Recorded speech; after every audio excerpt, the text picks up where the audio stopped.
In the bustling city of Greenfield, where tall buildings touched the sky and people hurried past one another without much notice, there lived a woman named Margaret Daniels. She was a widow in her late 30s, her heart still healing from the sudden loss of her husband. Margaret had no children of her own, but she had something greater, a heart full of compassion. One rainy evening, as she returned home from the marketplace, she saw something that made her stop in her tracks.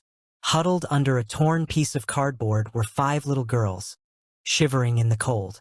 They looked malnourished, their clothes ragged, their eyes wide with fear and hunger. Margaret's heart broke. "Where are your parents?" she asked softly. The eldest, perhaps no more than 8 years old, shook her head. "They left us. They never came back."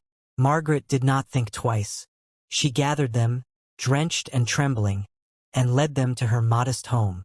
That night, she cooked a warm meal, bathed them, and tucked them into bed. For the first time in a long time, the girls slept peacefully. Though she had little, Margaret decided to raise them as her own. She named them according to the flowers she loved most: Rose, Lily, Daisy, Violet, and Jasmine.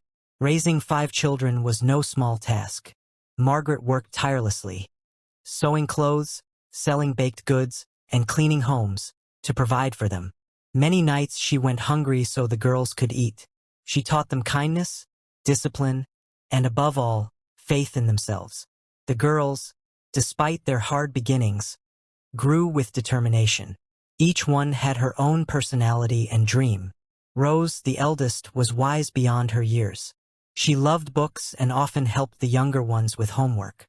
Lily had a gentle spirit and was always caring for stray animals. Daisy was full of energy and creativity, drawing pictures on scraps of paper with pieces of charcoal. Violet was bold and outspoken, never afraid to defend her sisters. Jasmine, the youngest, had a sweet singing voice that often filled their tiny home with melody.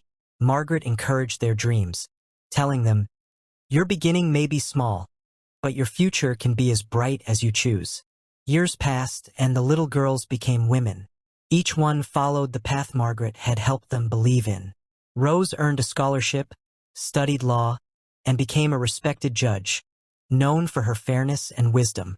Lily pursued her love of animals and became a veterinarian, opening her own clinic where she cared for strays just like Margaret once cared for them.